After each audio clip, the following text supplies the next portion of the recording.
Hier, il y a un long jugement unanime de la Cour suprême, un 9 judge, ça veut dire full 9 bench, qui nous disait étudier attentivement et qui porte leur data protection.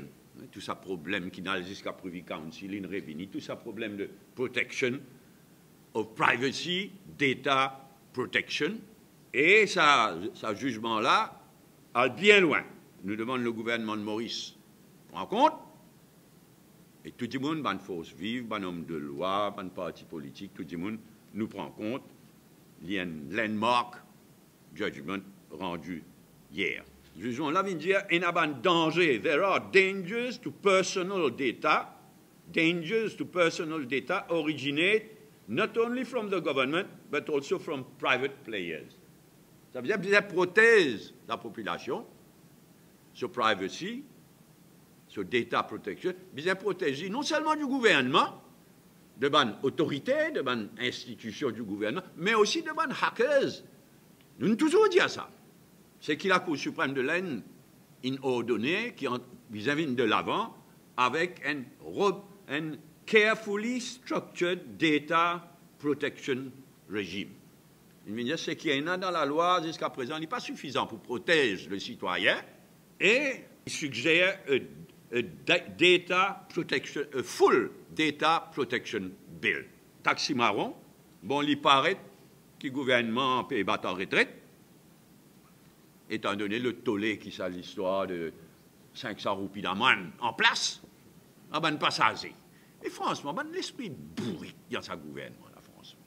Là, il paraît qu'il peut sauver des autres. Tant mieux.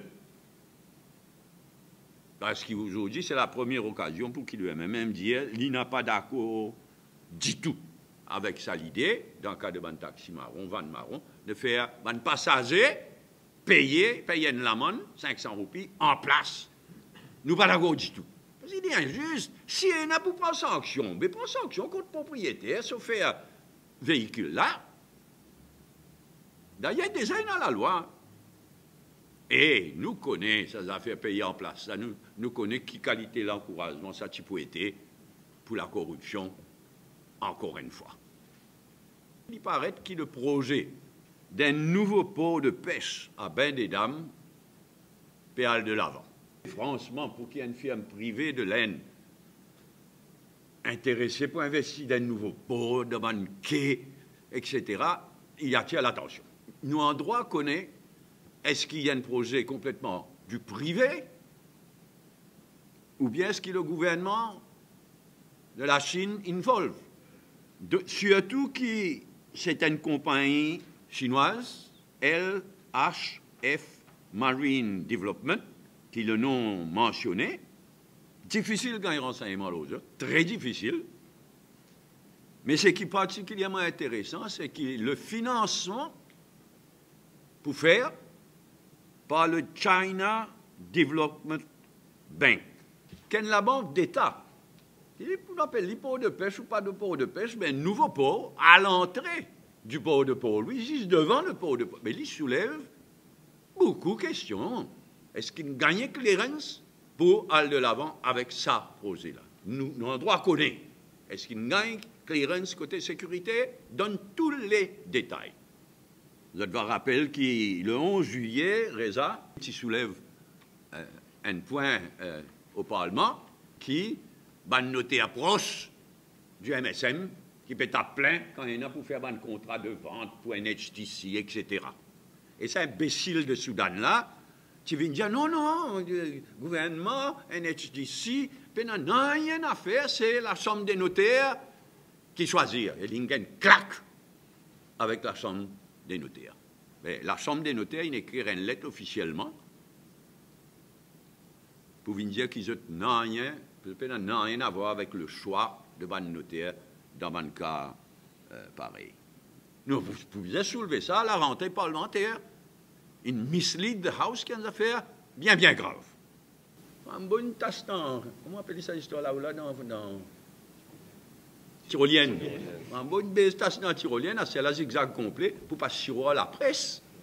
Qui ça? Jusqu'à la semaine dernière, je fais zou, la presse, zou, tout le monde. Il paraît au moins, il t'y mène qui n'en plus ça, s'il n'attend plus. Quand il est fermé, il la gueule, au moins. Mais Soudan, Maïno, pas pour capable tout Soudan tant qu'il mène tout là. Garantis ça. Soudan fait ce qu'il a envie, puis ICTA, qui fait un appel d'offres, fournir Internet à Rodrigue.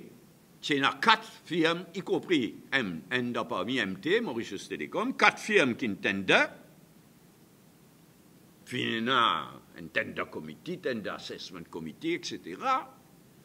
Il fait un travail professionnel, il donne ça à un des 4, qui n'est pas Mauritius Telecom. Mauritius Telecom, pas un gain, ça tender là.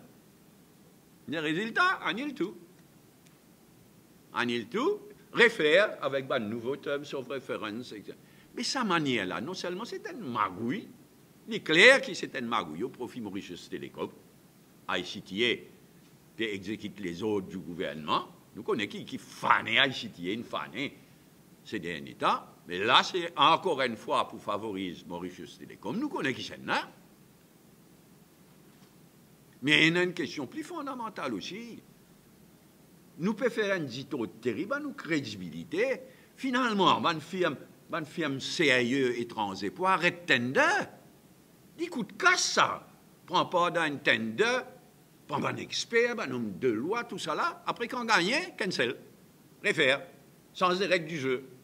D'après moi, c'est un cas de magouille additionnelle typique de MSM, mais non seulement il est honteux, mais comme on peut dire, il est dangereux, parce qu'il y a de plus en plus de firmes respectables, solides, internationales, pour dire, ça à Maurice, ça papa, inutile, tender, il finit triquer ça.